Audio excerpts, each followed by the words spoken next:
ಶಾಂತಿ. ಮಧುರಾತಿ ಮಧುರ ಶಿವ ಪರಮಾತ್ಮ ತಂದೆಯ ಮಧುರ ಮಹಾವಾಕ್ಯವನ್ನು ಕೇಳೋಣ. ಇಂದಿನ ಮುರಳಿಯ ದಿನಾಂಕವಾಗಿದೆ 19/9/2025.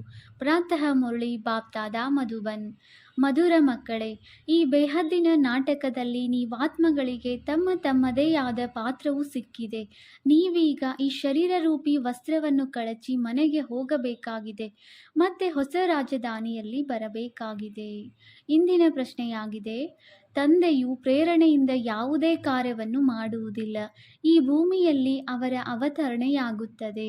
ಇದು ಯಾವ ಮಾತಿನಿಂದ ಸಿದ್ಧವಾಗುತ್ತದೆ? ಉತ್ತರ: ತಂದೆಗೆ ಮಾಡಿಸುವವರೆಂದು ಹೇಳುತ್ತಾರೆ. ಪ್ರೇರಣೆ ಎಂದರೆ ವಿಚಾರವೆಂದರ್ಥ. ಪ್ರೇರಣೆಯಿಂದ ಹೊಸ ಪ್ರಪಂಚದ ಸ್ಥಾಪನೆಯಾಗುವುದಿಲ್ಲ. ತಂದೆಯು ಮಕ್ಕಳಿಂದ ಸ್ಥಾಪನೆ ಮಾಡಿಸುತ್ತಾರೆ. ಕರ್ಮೇಂದ್ರಿಯಗಳಿಲ್ಲದೆ ಏನನ್ನೂ ಮಾಡಿಸಲು ಸಾಧ್ಯವಿಲ್ಲ. ಆದ್ದರಿಂದ ಅವರಿಗೆ ಶರೀರದ ಆಧಾರವನ್ನು ತೆಗೆದುಕೊಳ್ಳಬೇಕಾಗುತ್ತದೆ. ಓಂ ಶಾಂತಿ. ಆತ್ಮಿಕ ಮಕ್ಕಳು ಆತ್ಮಿಕ ತಂದೆಯ ಸನ್ಮುಖದಲ್ಲಿ ಕುಳಿತಿದ್ದೀರಿ. ಅಂದರೆ ಆತ್ಮಗಳು ತಮ್ಮ ತಂದೆಯ ಮುಂದೆ ಕುಳಿತಿದ್ದೀರಿ. ಆತ್ಮವು ಅವಶ್ಯವಾಗಿ ಶರೀರದ ಜೊತೆಯೇ ಕುಳಿತುಕೊಳ್ಳುವುದು. ತಂದೆಯು ಶರೀರದ ಆಧಾರವನ್ನು ತೆಗೆದುಕೊಂಡಾಗಲೇ ಸನ್ಮುಖದಲ್ಲಿ ಬರುತ್ತಾರೆ. ಇದಕ್ಕೆ ಹೇಳಲಾಗುತ್ತದೆ, ಆತ್ಮರು ಮತ್ತು ಪರಮಾತ್ಮನು ಬಹಳ ಕಾಲ ಅಗಲಿದ್ದರು. ನೀವು ಮಕ್ಕಳು ತಿಳಿದುಕೊಂಡಿದ್ದೀರಿ. ಶ್ರೇಷ್ಠಾತಿಶ್ರೇಷ್ಠ ತಂದೆಗೆ ಈಶ್ವರ, ಪ್ರಭು, ಪರಮಾತ್ಮ ಎಂದು ಭಿನ್ನ ಹೆಸರುಗಳನ್ನು ಕೊಟ್ಟಿದ್ದಾರೆ. ಲೌಕಿಕ ತಂದೆಗೆ ಎಂದೂ ಪರಮಪಿತನೆಂದು ಹೇಳಲಾಗುವುದಿಲ್ಲ. ಕೇವಲ ಪರಮಪಿತನೆಂದು ಬರೆದರೂ ಸಹ ಪರವಾಗಿಲ್ಲ. ಪರಮಪಿತನೆಂದರೆ ಎಲ್ಲ ಆತ್ಮಗಳ ಅವರೊಬ್ಬರೇ ತಂದೆಯಾಗಿದ್ದಾರೆ. ಮಕ್ಕಳಿಗೆ ತಿಳಿದಿದೆ, ನಾವು ಪರಮಪಿತ ಜೊತೆ ಕುಳಿತಿದ್ದೇವೆ. ಪರಮಪಿತ ಪರಮಾತ್ಮ ಮತ್ತು ನಾವಾತ್ಮಗಳು ಶಾಂತಿಧಾಮದ ನಿವಾಸಿಗಳಾಗಿದ್ದೇವೆ. ಇಲ್ಲಿಗೆ ಪಾತ್ರವನ್ನು ಅಭಿನಯಿಸಲು ಬರುತ್ತೇವೆ. ಸತ್ಯಯುಗದಿಂದ ಹಿಡಿದು ಕಲಿಯುಗದ ಅಂತ್ಯದವರೆಗೆ ಪಾತ್ರವನ್ನು ಅಭಿನಯಿಸಿದ್ದೇವೆ. ಈಗ ಇದು ಹೊಸ ರಚನೆಯಾಯಿತು. ರಚಯಿತ ತಂದೆಯು ತಿಳಿಸುತ್ತಾರೆ, ನೀವು ಮಕ್ಕಳು ಈ ರೀತಿ ಪಾತ್ರವನ್ನು ಅಭಿನಯಿಸುತ್ತೀರಿ. ನಾವು 84 ಜನ್ಮಗಳ ಚಕ್ರವನ್ನು ಸುತ್ತಿದ್ದೇವೆಂದು ಮೊದಲು ತಿಳಿದುಕೊಂಡಿರಲಿಲ್ಲ. ಈಗ ನೀವು ಮಕ್ಕಳೊಂದಿಗೆ ತಂದೆಯು ಮಾತನಾಡುತ್ತಾರೆ. ಯಾರು 84 ಜನ್ಮಗಳ ಚಕ್ರವನ್ನು ಸುತ್ತಿದ್ದೀರಿ, ಎಲ್ಲರೂ 84 ಜನ್ಮಗಳನ್ನು ತೆಗೆದುಕೊಳ್ಳುವುದಿಲ್ಲ. ಈ 84 ಜನ್ಮ ಚಕ್ರವು ಹೇಗೆ ಸುತ್ತುತ್ತದೆ ಎಂಬುದನ್ನು ತಿಳಿಸಬೇಕಾಗಿದೆ. ಬಾಕಿ ಲಕ್ಷಾಂತರ ವರ್ಷಗಳ ಮಾತೇ ಇಲ್ಲ. ನಾವು ಪ್ರತಿ 5,000 ವರ್ಷಗಳ ಪಾತ್ರವನ್ನು ಅಭಿನಯಿಸಲು ಬರುತ್ತೇವೆ. ನಾವು ಪಾತ್ರಧಾರಿಗಳಾಗಿದ್ದೇವೆ ಎಂಬುದು ಮಕ್ಕಳಿಗೆ ತಿಳಿದಿದೆ. ಸರ್ವಶ್ರೇಷ್ಠ ಭಗವಂತನಿಗೂ ವಿಚಿತ್ರ ಪಾತ್ರವಿದೆ. ಬ್ರಹ್ಮ ಮತ್ತು ವಿಷ್ಣುವಿನದು ವಿಚಿತ್ರ ಪಾತ್ರವೆಂದು ಹೇಳುವುದಿಲ್ಲ. ಇಬ್ಬರು 84 ಜನ್ಮಗಳ ಚಕ್ರವನ್ನು ಸುತ್ತುತ್ತಾರೆ. ಬಾಕಿ ಈ ಪ್ರಪಂಚದಲ್ಲಿ ಶಂಕರನ ಪಾತ್ರವಿಲ್ಲ. ತ್ರಿಮೂರ್ತಿ ಚಿತ್ರದಲ್ಲಿ ಸ್ಥಾಪನೆ, ವಿನಾಶ, ಪಾಲನೆ ಎಂದು ತೋರಿಸುತ್ತಾರೆ. ಯಾವ ಚಿತ್ರಗಳನ್ನು ತೋರಿಸಿದ್ದೀರೋ ಅದರ ಮೇಲೆ ತಿಳಿಸಿಕೊಡಬೇಕು. ಸಂಗಮ ಯುಗದಲ್ಲಿ ಹಳೆಯ ಪ್ರಪಂಚದ ವಿನಾಶವಂತೂ ಆಗಲೇಬೇಕಾಗಿದೆ. ಪ್ರೇರಕ ಶಬ್ದವೂ ಸಹ ತಪ್ಪಾಗಿದೆ. ಹೇಗೆ ಕೆಲವರು ಹೇಳುತ್ತಾರೆ, ಇಂದು ನಮಗೆ ಹೊರಗಡೆ ಹೋಗುವ ಪ್ರೇರಣೆ ಇಲ್ಲ ಎಂದು. ಪ್ರೇರಣೆ ಎಂದರೆ ವಿಚಾರ. ಪ್ರೇರಣೆ ಎಂಬುದಕ್ಕೆ ಮತ್ಯಾವುದೇ ಅರ್ಥವಿಲ್ಲ. ಪರಮಾತ್ಮನು ಪ್ರೇರಣೆಯಿಂದ ಕೆಲಸ ಮಾಡುವುದಿಲ್ಲ ಅಥವಾ ಪ್ರೇರಣೆಯಿಂದ ಜ್ಞಾನವೂ ಸಿಗುವುದಿಲ್ಲ. ತಂದೆಯು ಈ ಕರ್ಮೇಂದ್ರಿಯಗಳ ಮೂಲಕ ಪಾತ್ರವನ್ನು ಅಭಿನಯಿಸಲು ಬರುತ್ತಾರೆ. ಮಾಡಿಸುವವರಲ್ಲವೇ? ಮಕ್ಕಳಿಂದ ಮಾಡಿಸುತ್ತಾರೆ. ಶರೀರವಿಲ್ಲದೆ ಮಾಡಲು ಸಾಧ್ಯವಿಲ್ಲ. ಈ ಮಾತುಗಳನ್ನು ಯಾರೂ ತಿಳಿದುಕೊಂಡಿಲ್ಲ. ಈಶ್ವರ ತಂದೆಯನ್ನೇ ಅರಿತುಕೊಂಡಿಲ್ಲ. ಋಷಿ ಮುನಿ ಮೊದಲಾದವರು ಸಹ ನಾವು ಈಶ್ವರನ ಬಗ್ಗೆ ತಿಳಿದುಕೊಂಡಿಲ್ಲವೆಂದು ಹೇಳುತ್ತಿದ್ದರು. ಆತ್ಮನ ಜ್ಞಾನವಾಗಲಿ ಪರಮಾತ್ಮನ ಜ್ಞಾನವಾಗಲಿ ಯಾರಲ್ಲಿಯೂ ಇಲ್ಲ. ತಂದೆಯು ಮುಖ್ಯ ರಚಯಿತ, ನಿರ್ದೇಶಕನಾಗಿದ್ದಾರೆ. ನಿರ್ದೇಶನವನ್ನು ಕೊಡುತ್ತಾರೆ, ಶ್ರೀಮತವನ್ನು ಕೊಡುತ್ತಾರೆ. ಮನುಷ್ಯರ ಬುದ್ಧಿಯಲ್ಲಂತೂ ಸರ್ವವ್ಯಾಪಿಯ ಜ್ಞಾನವಿದೆ. ಅವರು ನಮ್ಮ ತಂದೆ ಎಂದು ನೀವು ಹೇಳುತ್ತೀರಿ. ಆದರೆ ಮನುಷ್ಯರು ಸರ್ವವ್ಯಾಪಿ ಎಂದು ಹೇಳಿರುವ ಕಾರಣ ತಂದೆ ಎಂದು ತಿಳಿಯುವುದಿಲ್ಲ. ಇದು ಬೇಹದ್ದಿನ ತಂದೆಯ ಪರಿವಾರವೆಂದು ನೀವು ತಿಳಿಯುತ್ತೀರಿ. ಮನುಷ್ಯರು ಸರ್ವವ್ಯಾಪಿ ಎಂದು ಹೇಳಿರುವುದರಿಂದ ಆ ಪರಿವಾರದ ಅನುಭೂತಿಯೇ ಆಗುವುದಿಲ್ಲ.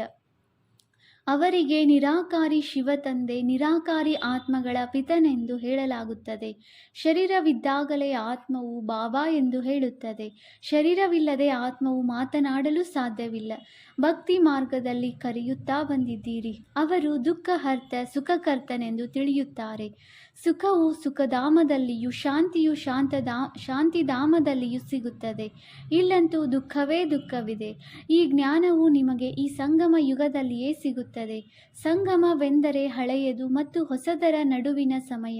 ಯಾವಾಗ ಹೊಸ ಪ್ರಪಂಚದ ಸ್ಥಾಪನೆ ಮತ್ತು ಹಳೆಯ ಪ್ರಪಂಚದ ವಿನಾಶವಾಗಬೇಕಾಗಿದೆಯೋ ಆಗ ತಂದೆಯೂ ಬರುತ್ತಾರೆ. ಯಾವಾಗಲೂ ಮೊಟ್ಟ ಮೊದಲಿಗೆ ಹೊಸ ಪ್ರಪಂಚದ ಸ್ಥಾಪನೆ ಎಂದೇ ಹೇಳಬೇಕು. ಹಳೆಯ ಪ್ರಪಂಚದ ವಿನಾಶವೆಂದು ಮೊದಲಿಗೆ ಹೇಳುವುದು ತಪ್ಪಾಗಿ ಬಿಡುತ್ತದೆ. ಈಗ ನಿಮಗೆ ಬೈಹದ್ದಿನ ನಾಟಕದ ಜ್ಞಾನವೂ ಸಿಗುತ್ತದೆ. ಹೇಗೆ ನಾಟಕದಲ್ಲಿ ಪಾತ್ರಧಾರಿಗಳು ಬರುವಾಗ ಮನೆಯಿಂದ ಸಾಧಾರಣ ಉಡುಪುಗಳನ್ನು ಧರಿಸಿ ಬರುತ್ತಾರೆ, ಮತ್ತೆ ನಾಟಕದ ಸ್ಟೇಜಿನ ಹಿಂದೆ ವಸ್ತ್ರಗಳನ್ನು ಬದಲಾಯಿಸಿಕೊಳ್ಳುತ್ತಾರೆ, ಮತ್ತೆ ನಾಟಕವು ಮುಗಿದ ನಂತರ ಆ ವಸ್ತ್ರಗಳನ್ನು ಕಳಚಿ ಮನೆಗೆ ಹೋಗುತ್ತಾರೆ. ಇಲ್ಲಿ ನೀವಾತ್ಮಗಳು ಮನೆಯಿಂದ ಅಶರೀರಿಯಾಗಿ ಬರುತ್ತೀರಿ. ಇಲ್ಲಿ ಬಂದು ಶರೀರ ರೂಪಿ ವಸ್ತ್ರವನ್ನೂ ಧರಿಸುತ್ತೀರಿ. ಪ್ರತಿಯೊಬ್ಬರಿಗೆ ತಮ್ಮ ತಮ್ಮದೇ ಆದ ಪಾತ್ರವೂ ಸಿಕ್ಕಿದೆ. ಇದು ಬೇಹದ್ದಿನ ನಾಟಕವಾಗಿದೆ. ಈಗ ಈ ಬೇಹದ್ದಿನ ಇಡೀ ಪ್ರಪಂಚವೇ ಹಳೆಯದಾಗಿದೆ. ನಂತರ ಹೊಸ ಪ್ರಪಂಚವಾಗುವುದು. ಅದು ಬಹಳ ಚಿಕ್ಕದಾಗಿರುತ್ತದೆ. ಒಂದೇ ಧರ್ಮವಿರುತ್ತದೆ. ನೀವು ಮಕ್ಕಳು ಈ ಹಳೆಯ ಪ್ರಪಂಚದಿಂದ ಹೊರಟು ಹದ್ದಿನ ಪ್ರಪಂಚದಿಂದ ಹೊಸ ಪ್ರಪಂಚದಲ್ಲಿ ಬರಬೇಕಾಗಿದೆ. ಏಕೆಂದರೆ ಅಲ್ಲಿ ಒಂದು ಧರ್ಮವಿರುತ್ತದೆ.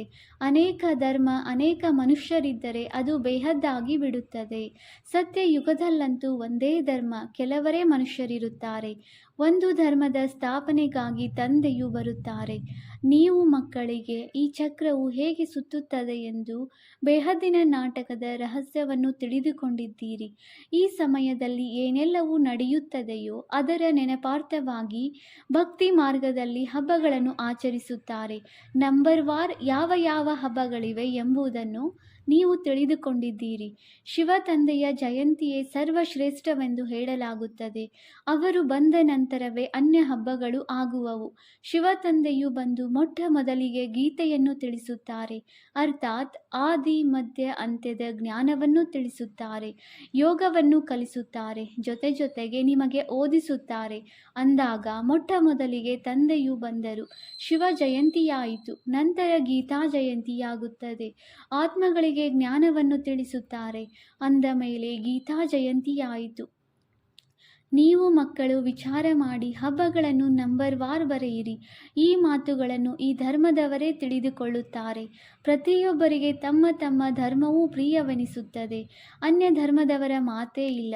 ಬಲೆ, ಯಾರಿಗಾದರೂ ಅನ್ಯ ಧರ್ಮವು ಪ್ರಿಯವಾಗಲೂಬಹುದು, ಆದರೆ ಆ ಧರ್ಮದಲ್ಲಂತೂ ಬರಲು ಸಾಧ್ಯವಿಲ್ಲ. ಸ್ವರ್ಗದಲ್ಲಿ ಮತ್ಯಾವುದೇ ಧರ್ಮದವರು ಬರುವುದಿಲ್ಲ. ವೃಕ್ಷದ ಚಿತ್ರದಲ್ಲಿ ಸ್ಪಷ್ಟವಾಗಿದೆ. ಯಾವ ಯಾವ ಧರ್ಮದವರು ಯಾವ ಸಮಯದಲ್ಲಿ ಬರುವರೋ ಪುನಃ ಅದೇ ಸಮಯದಲ್ಲಿ ಬರುತ್ತಾರೆ. ಮೊದಲು ತಂದೆಯು ಬರುತ್ತಾರೆ. ಅವರೇ ಬಂದು ರಾಜಯೋಗವನ್ನು ಕಲಿಸುತ್ತಾರೆ. ಆದ್ದರಿಂದ ಶಿವ ಜಯಂತಿ ನಂತರ ಗೀತಾ ಜಯಂತಿ ಮತ್ತೆ ನಾರಾಯಣ ಜಯಂತಿ ಎಂದು ಹೇಳುತ್ತಾರೆ. ನಾರಾಯಣ ಜಯಂತಿ ಎಂದರೆ ಸತ್ಯಯುಗದಲ್ಲಾಗುತ್ತದೆ. ಅದನ್ನು ನಂಬರ್ ವಾರ್ ಬರೆಯಬೇಕಾಗಿದೆ. ಇವು ಜ್ಞಾನದ ಮಾತುಗಳಾಗಿವೆ. ಶಿವ ಜಯಂತಿಯು ಯಾವಾಗ ಆಯಿತೆಂಬುದನ್ನು ತಿಳಿದುಕೊಂಡಿಲ್ಲ. ತಂದೆಯು ಜ್ಞಾನವನ್ನು ತಿಳಿಸಿದರು. ಇದಕ್ಕೆ ಗೀತೆ ಎಂದು ಹೇಳಲಾಗುತ್ತದೆ. ಇದರ ನಂತರ ವಿನಾಶವಾಗುತ್ತದೆ. ಜಗದಂಬೆ ಮೊದಲಾದವರ ಜಯಂತಿಗೆ ಯಾವುದೇ ರಜಾ ದಿನವಿಲ್ಲ. ಮನುಷ್ಯರು ಯಾರದೇ ತಿಥಿ, ತಾರೀಕು ಇತ್ಯಾದಿಗಳನ್ನು ತಿಳಿದುಕೊಂಡಿಲ್ಲ. ಲಕ್ಷ್ಮೀನಾರಾಯಣ ರಾಮ ಸೀತೆಯರ ರಾಜ್ಯವನ್ನೇ ತಿಳಿದುಕೊಂಡಿಲ್ಲ. 2500 ವರ್ಷಗಳಿಂದ ಯಾರೆಲ್ಲ ಬಂದಿದ್ದಾರೆಯೋ ಅವರು ಬಂದಿದ್ದಾರೆ. ಆದರೆ ಅದಕ್ಕಿಂತಲೂ ಮೊದಲು ಯಾವ ಆದಿ ಸನಾತನ ದೇವಿ ದೇವತೆಗಳಿದ್ದರೋ ಅವರಿಗೆ ಎಷ್ಟು ಸಮಯವಾಯಿತು ಎಂಬುದನ್ನು ತಿಳಿದುಕೊಂಡಿಲ್ಲ. 5000 ವರ್ಷಗಳಿಗಿಂತಲೂ ದೊಡ್ಡ ಕಲ್ಪವಂತೂ ಇರಲು ಸಾಧ್ಯವಿಲ್ಲ. ಅರ್ಧ ಭಾಗವಂತೂ ಬಹಳಷ್ಟು ಜನಸಂಖ್ಯೆಯಾಯಿತು. ಇನ್ನು ಅರ್ಧ ಭಾಗದಲ್ಲಿ ಇವರ ರಾಜ್ಯವಿರುತ್ತದೆ. ಅಂದ ಮೇಲೆ ಲಕ್ಷಾಂತರ ವರ್ಷಗಳ ರಾಜ್ಯವಿರಲು ಹೇಗೆ ಸಾಧ್ಯ? 84 ಲಕ್ಷ ಜನ್ಮಗಳಿರುವುದಕ್ಕೂ ಸಾಧ್ಯವಿಲ್ಲ. ಕಲಿಯುಗದ ಆಯಸ್ಸು ಲಕ್ಷಾಂತರ ವರ್ಷಗಳಾಯಿತೆಂದು ಅವರು ತಿಳಿಯುತ್ತಾರೆ. ಹೀಗೆ ಹೇಳಿ ಮನುಷ್ಯರನ್ನು ಅಂಧಕಾರದಲ್ಲಿ ಹಾಕಿದ್ದಾರೆ. ಇಡೀ ನಾಟಕವು 5,000 ವರ್ಷಗಳೆಂದು, ಕೇವಲ ಕಲಿಯುಗಕ್ಕಾಗಿ ಇನ್ನೂ 40,000 ವರ್ಷಗಳು ಉಳಿದವೆ ಎಂದು ಮನುಷ್ಯರು ತಿಳಿದಿದ್ದಾರೆ. ಭಗವಂತನು ಬರುವವರೆಂದು ತಿಳಿಯುತ್ತಾರೆ, ಆದರೆ ಭಗವಂತನು ಸಂಗಮ ಯುಗದಲ್ಲಿಯೇ ಬರುತ್ತಾರೆ. ಮಹಾಭಾರತ ಯುದ್ಧವೂ ಸಹ ಸಂಗಮ ಯುಗದಲ್ಲಿಯೇ ಆಗುತ್ತದೆ. ತಂದೆಯು ತಿಳಿಸುತ್ತಾರೆ, ನಾನು ಕಲ್ಪವು ಸಂಗಮ ಯುಗದಲ್ಲಿ ಬರುತ್ತೇನೆ. ತಂದೆಯು ಹೊಸ ಪ್ರಪಂಚದ ಸ್ಥಾಪನೆ, ಹಳೆಯ ಪ್ರಪಂಚದ ವಿನಾಶ ಮಾಡಿಸಲು ಬರುತ್ತಾರೆ. ಹೊಸ ಪ್ರಪಂಚದ ಸ್ಥಾಪನೆ ಮಾಡಿದರೆ ಹಳೆಯ ಪ್ರಪಂಚದ ವಿನಾಶವು ಖಂಡಿತ ಆಗುವುದು. ಇದಕ್ಕಾಗಿಯೇ ಈ ಯುದ್ಧವಿದೆ. ಇದರಲ್ಲಿ ಶಂಕರನ ಪ್ರೇರಣೆಯ ಯಾವುದೇ ಮಾತಿಲ್ಲ. ಖಂಡಿತವಾಗಿಯೂ ಹಳೆಯ ಪ್ರಪಂಚ ಸಮಾಪ್ತಿಯಾಗುವುದು. ಭೂಕಂಪದಲ್ಲಿ ಕಟ್ಟಡಗಳೆಲ್ಲವೂ ಸಮಾಪ್ತಿಯಾಗುವುದು. ಏಕೆಂದರೆ ಹೊಸ ಪ್ರಪಂಚವು ಬೇಕಲ್ಲವೇ? ಅವಶ್ಯವಾಗಿ ಹೊಸ ಪ್ರಪಂಚವಿತ್ತು. ದೆಹಲಿಯೇ ಸ್ವರ್ಗವಾಗಿತ್ತು. ಜಮುನಾ ನದಿಯ ತೀರದಲ್ಲಿತ್ತು.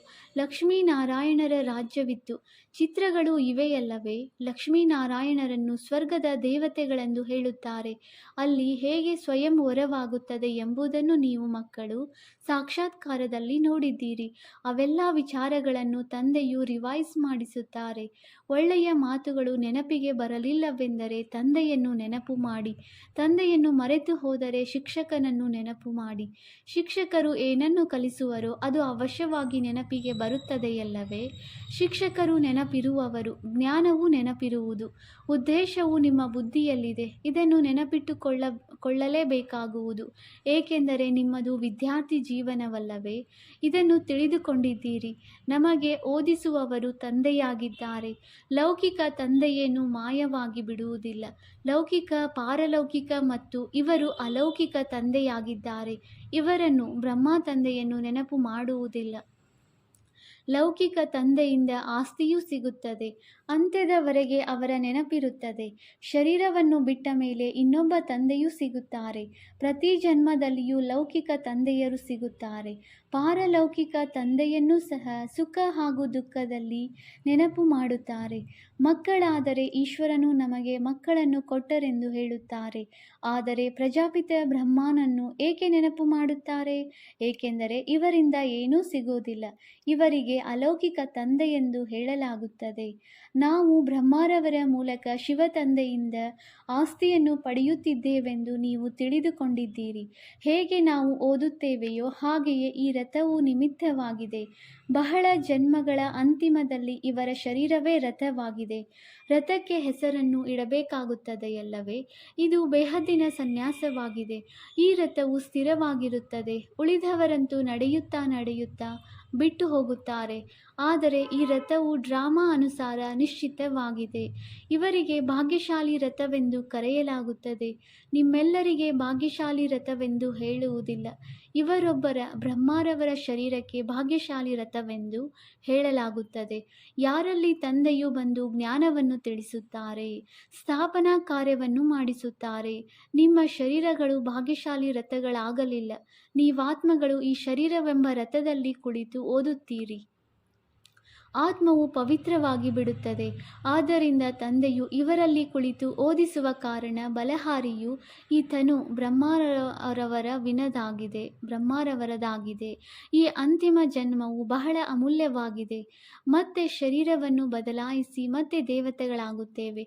ಈ ಹಳೆಯ ಶರೀರದ ಮೂಲಕವೇ ನೀವು ಶಿಕ್ಷಣವನ್ನು ಪಡೆಯುತ್ತೀರಿ. ಶಿವ ತಂದೆಯ ಮಕ್ಕಳಾಗುತ್ತೀರಿ. ನಿಮಗೆ ತಿಳಿದಿದೆ, ಮೊದಲಿನ ಜೀವನವು ಕನಿಷ್ಠವಾಗಿತ್ತು, ಈಗ ಶ್ರೇಷ್ಠವಾಗುತ್ತಿದೆ. ಎಷ್ಟು ಓದುತ್ತೀರೋ ಅಷ್ಟು ಶ್ರೇಷ್ಠ ಪದವಿಯನ್ನು ಪಡೆಯುತ್ತೀರಿ. ತಂದೆಯು ತಿಳಿಸಿದ್ದಾರೆ, ಮುಖ್ಯವಾಗಿರುವುದು ನೆನಪಿನ ಯಾತ್ರೆಯಾಗಿದೆ. ಇದನ್ನೇ ಭಾರತದ ಪ್ರಾಚೀನ ಯೋಗವೆಂದು ಹೇಳುತ್ತಾರೆ. ಇದರಿಂದ ನೀವು ಪತಿತರಿಂದ ಪಾವನರಾಗುತ್ತೀರಿ. ಸ್ವರ್ಗವಾಸಿಗಳಂತೂ ಎಲ್ಲರೂ ಆಗುತ್ತಾರೆ. ಆದರೆ ಪದವಿಗಳು ವಿದ್ಯೆಯ ಮೇಲೆ ಆಧಾರಿತವಾಗಿದೆ. ನೀವು ಬೇಹದ್ದಿನ ಶಾಲೆಯಲ್ಲಿ ಕುಳಿತಿದ್ದೀರಿ. ನೀವೇ ಮತ್ತೆ ದೇವತೆಗಳಾಗುತ್ತೀರಿ. ಯಾರು ಶ್ರೇಷ್ಠ ಪದವಿಯನ್ನು ಪಡೆಯಬಹುದು? ಅವರ ವಿದ್ಯಾರ್ಹತೆಯು ಏನಿರಬೇಕು ಎಂಬುದನ್ನು ನೀವು ತಿಳಿದುಕೊಳ್ಳಬಹುದು. ಮೊದಲು ನಮ್ಮಲ್ಲಿಯೂ ಯಾವುದೇ ವಿಶೇಷತೆಗಳು ಇರಲಿಲ್ಲ. ಆಸೂರಿ ಮತದನುಸಾರ ನಡೆಯುತ್ತಿದ್ದೆವು. ಈಗ ಈಶ್ವರಿಯ ಮತವು ಸಿಕ್ಕಿದೆ. ಆಸೂರಿ ಮತದಿಂದ ನಾವು ಇಳಿಯುವ ಕಲೆಯಲ್ಲಿ ಹೋಗುತ್ತೇವೆ. ಈಶ್ವರಿಯ ಮತದಿಂದ ಏರುವ ಕಲೆಯಲ್ಲಿ ಬರುತ್ತೇವೆ. ಈಶ್ವರಿಯ ಮತವನ್ನು ನೀಡುವವರು ಒಬ್ಬ ತಂದೆಯಾಗಿದ್ದಾರೆ. ಆಸೂರಿ ಮತವನ್ನು ಕೊಡುವವರು ಅನೇಕರಿದ್ದಾರೆ. ತಂದೆ, ತಾಯಿ, ಸಹೋದರ, ಸಹೋದರಿಯರು, ಶಿಕ್ಷಕ, ಗುರು, ಎಷ್ಟೊಂದು ಜನರ ಮತವೂ ಸಿಗುತ್ತದೆ. ಈಗ ನಿಮಗೆ ಒಬ್ಬರ ಮತವೂ ಸಿಗುತ್ತದೆ. ಅದು 21 ಜನ್ಮಗಳವರೆಗೆ ಪ್ರಯೋಜನಕಾರಿಯಾಗಿದೆ. ಅಂದ ಮೇಲೆ ಇಂತಹ ಶ್ರೀಮತದಂತೆ ನಡೆಯಬೇಕಲ್ಲವೇ? ಎಷ್ಟು ನಡೆಯುತ್ತೀರೋ ಅಷ್ಟು ಶ್ರೇಷ್ಠ ಪದವಿಯನ್ನು ಪಡೆಯುತ್ತೀರಿ. ಕಡಿಮೆ ನಡೆದರೆ ಕಡಿಮೆ ಪದವಿ. ಶ್ರೀಮತವು ಭಗವಂತನದಾಗಿದೆ. ಶ್ರೇಷ್ಠಾತಿ ಶ್ರೇಷ್ಠರು ಭಗವಂತನೇ ಆಗಿದ್ದಾರೆ. ಇವರೇ ಕೃಷ್ಣನನ್ನು ಸರ್ವಶ್ರೇಷ್ಠನನ್ನಾಗಿ ಮಾಡಿದರು. ನಂತರ ರಾವಣನು ಕನಿಷ್ಠರನ್ನಾಗಿ ಮಾಡಿದನು. ತಂದೆಯು ಸುಂದರರನ್ನಾಗಿ ಮಾಡುತ್ತಾರೆ. ಮತ್ತೆ ರಾವಣನು ಪತಿತರನ್ನಾಗಿ ಮಾಡುತ್ತಾನೆ. ತಂದೆಯು ಆಸ್ತಿಯನ್ನು ಕೊಡುತ್ತಾರೆ. ದೇವತೆಗಳು ನಿರ್ವಿಕಾರಿಗಳಾಗುತ್ತೀರಿ. ಆದ್ದರಿಂದ ಸರ್ವಗುಣ ಸಂಪನ್ನರು, 16 ಕಲಾ ಸಂಪನ್ನರೆಂದು ದೇವತೆಗಳ ಮಹಿಮೆಯನ್ನು ಹಾಡುತ್ತಾರೆ. ಸನ್ಯಾಸಿಗಳಿಗೆ ಸಂಪೂರ್ಣ ನಿರ್ವಿಕಾರಿಗಳೆಂದು ಹೇಳುವುದಿಲ್ಲ. ಸತ್ಯಯುಗದಲ್ಲಿ ಆತ್ಮ ಮತ್ತು ಶರೀರವೆರಡೂ ಪವಿತ್ರವಾಗಿರುತ್ತದೆ. ದೇವತೆಗಳನ್ನು ಎಲ್ಲರೂ ತಿಳಿದುಕೊಂಡಿದ್ದಾರೆ. ಅವರು ಸಂಪೂರ್ಣ ನಿರ್ವಿಕಾರಿಗಳಾಗಿರುವ ಕಾರಣ ಸಂಪೂರ್ಣ ವಿಶ್ವಕ್ಕೆ ಮಾಲೀಕರಾಗುತ್ತಾರೆ. ಈಗಿಲ್ಲ, ನೀವೇ ನಂತರ ಆಗುತ್ತೀರಿ. ತಂದೆಯು ಸಂಗಮ ಯುಗದಲ್ಲಿಯೇ ಬರುತ್ತಾರೆ.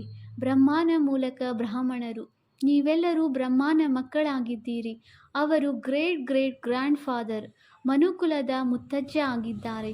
ಇದನ್ನು ತಿಳಿಸಿ. ಪ್ರಜಾಪಿತ ಬ್ರಹ್ಮನ ಹೆಸರನ್ನು ಕೇಳಿದ್ದೀರಾ? ಪರಮಪಿತ ಪರಮಾತ್ಮನು ಬ್ರಹ್ಮರವರ ಮೂಲಕವೇ ಸೃಷ್ಟಿಯನ್ನು ರಚಿಸುತ್ತಾರಲ್ಲವೇ? ಬ್ರಾಹ್ಮಣ ಕುಲವಿದೆ. ಬ್ರಹ್ಮ ಮುಖ ವಂಶಾವಳಿಯು ಪರಸ್ಪರ ಸಹೋದರ ಸಹೋದರಿಯರಾದರು. ಇಲ್ಲಿ ರಾಜರಾಣಿಯ ಮಾತಿಲ್ಲ. ಈ ಬ್ರಾಹ್ಮಣ ಕುಲವಂತೂ ಸಂಗಮ ಯುಗದ ಸ್ವಲ್ಪ ಸಮಯವಷ್ಟೇ ನಡೆಯುತ್ತದೆ. ರಾಜಧಾನಿಯು ಪಾಂಡವರಿಗಾಗಲಿ ಕೌರವರಿಗಾಗಲಿ ಇಲ್ಲ. ಒಳ್ಳೆಯದು. ಮಧುರಾತಿ ಮಧುರ. ಅಗಲಿ ಹೋಗಿ ಮರಳಿ ಸಿಕ್ಕಿರುವ ಮಕ್ಕಳ ಪ್ರತಿ ಮಾತಾಪಿತ ಬಾಪ್ದಾದಾರವರ ನೆನಪು, ಪ್ರೀತಿ ಹಾಗೂ ಸುಪ್ರಭಾತ. ಆತ್ಮಿಕ ಮಕ್ಕಳಿಗೆ ಆತ್ಮಿಕ ತಂದೆಯ ನಮಸ್ತೆ. ನಾವು ಆತ್ಮಿಕ ಮಕ್ಕಳಿಂದ ಆತ್ಮಿಕ ತಂದೆಗೆ ನೆನಪು, ಪ್ರೀತಿ ಹಾಗೂ ನಮಸ್ತೆ ನಮಸ್ತೆ ನಮಸ್ತೆ. ಧಾರಣೆಗಾಗಿ ಮುಖ್ಯ ಸಾರ. Point number 1. 21 ಜನ್ಮಗಳ ಶ್ರೇಷ್ಠ ಪದವಿಗೆ ಅಧಿಕಾರಿಗಳಾಗಲು ಎಲ್ಲ ಆಸೂರಿ ಮತಗಳನ್ನು ಬಿಟ್ಟು ಒಂದು ಈಶ್ವರಿಯ ಮತದಂತೆ ನಡೆಯಬೇಕಾಗಿದೆ. ಸಂಪೂರ್ಣ ನಿರ್ವಿಕಾರಿಗಳಾಗಬೇಕಾಗಿದೆ. Point number 2. ಈ ಹಳೆಯ ಶರೀರದಲ್ಲಿ ಕುಳಿತು ತಂದೆಯ ಶಿಕ್ಷಣಗಳನ್ನು ಧಾರಣೆ ಮಾಡಿಕೊಂಡು ದೇವತೆಗಳಾಗಬೇಕಾಗಿದೆ. ಇದು ಬಹಳ ಅಮೂಲ್ಯ ಜೀವನವಾಗಿದೆ. ಇದರಲ್ಲಿ ಬಹಳ ಶ್ರೇಷ್ಠರಾಗಬೇಕು. ವರದಾನ: ಸರ್ವ ಆತ್ಮಗಳಿಗೆ ಯಥಾರ್ಥ ಅವಿನಾಶಿ ಆಶ್ರಯ ಕೊಡುವಂತಹ ಆಧಾರ ಉದ್ಧಾರ ಮೂರ್ತಿ ಭವ. ವರ್ತಮಾನ ಸಮಯ. ವಿಶ್ವದ 4 ಕಡೆ ಏನಾದರೂ ಒಂದು ಹಲ್ಚಲ್ ಇದೆ. ಕೆಲವು ಕಡೆ ಮನಸ್ಸಿನ ಅನೇಕ ಟೆನ್ಷನ್ನ ಹಲ್ಚಲ್ ಇದೆ. ಕೆಲವು ಕಡೆ ಪ್ರಕೃತಿಯ ತಮೋಪ್ರಧಾನ ವಾಯುಮಂಡಲದ ಕಾರಣ ಹಲ್ಚಲ್ ಇದೆ. ಅಲ್ಪ ಕಾಲದ ಸಾಧನ ಸರ್ವರನ್ನು ಚಿಂತೆಯ ಚಿತೆಯ ಮೇಲೆ ತೆಗೆದುಕೊಂಡು ಹೋಗುತ್ತಿದೆ. ಆದ್ದರಿಂದ ಅಲ್ಪ ಕಾಲದ ಆಧಾರದಿಂದ ಪ್ರಾಪ್ತಿಗಳಿಂದ ಸುಸ್ತಾಗಿ ವಾಸ್ತವಿಕ ಆಶ್ರಯ ಹುಡುಕುತ್ತಿದ್ದಾರೆ. ಆದ್ದರಿಂದ ತಾವು ಆಧಾರ ಉದಾರ ಮೂರ್ತಿ ಆತ್ಮಗಳು. ಅವರಿಗೆ ಶ್ರೇಷ್ಠ ಅವಿನಾಶಿ ಪ್ರಾಪ್ತಿಗಳ ಯಥಾರ್ಥ ವಾಸ್ತವಿಕ ಅವಿನಾಶಿ ಆಶ್ರಯದ ಅನುಭೂತಿಯನ್ನು ಮಾಡಿಸಿ. ಸ್ಲೋಗನ್: ಸಮಯ ಅಮೂಲ್ಯ ಖಜಾನೆಯಾಗಿದೆ. ಆದ್ದರಿಂದ ಅದನ್ನು ನಷ್ಟ ಮಾಡದೆ ತಕ್ಷಣ ನಿರ್ಣಯ ಮಾಡಿ ಸಫಲ ಮಾಡಿ. ಅವ್ಯಕ್ತ ಸೂಚನೆ: ಈಗ ಲಗನ್ನಿನ ಪ್ರೀತಿಯ ಅಗ್ನಿಯನ್ನು ಪ್ರಜ್ವಲಿತಗೊಳಿಸಿ ಯೋಗವನ್ನು ಜ್ವಾಲಾರೂಪವನ್ನಾಗಿ ಮಾಡಿ. ಹೇಗೆ ಸೂರ್ಯನ ಕಿರಣಗಳು ಹರಡುತ್ತದೆ, ಹಾಗೆಯೇ ಮಾಸ್ಟರ್ ಸರ್ವಶಕ್ತಿವಂತರ ಸ್ಟೇಜ್ನಲ್ಲಿ ಶಕ್ತಿಗಳು ಅಥವಾ ವಿಶೇಷತೆಗಳೆಂಬ ಕಿರಣಗಳು 4 ಕಡೆ ಹರಡುವ ಅನುಭವ ಮಾಡಿ. ಇದಕ್ಕಾಗಿ ನಾನು ಮಾಸ್ಟರ್ ಸರ್ವಶಕ್ತಿವಂತ ವಿಘ್ನ ವಿನಾಶಕ ಆತ್ಮನಾಗಿದ್ದೇನೆ. ಈ ಸ್ವಮಾನದ ಸ್ಮೃತಿಯ ಸೀಟಿನಲ್ಲಿ ಸ್ಥಿತರಾಗಿ ಕಾರ್ಯ ಮಾಡಿದಾಗ ವಿಘ್ನವು ಎದುರಿಗೂ ಸಹ ಬರುವುದಿಲ್ಲ. ಓಂ ಶಾಂತಿ.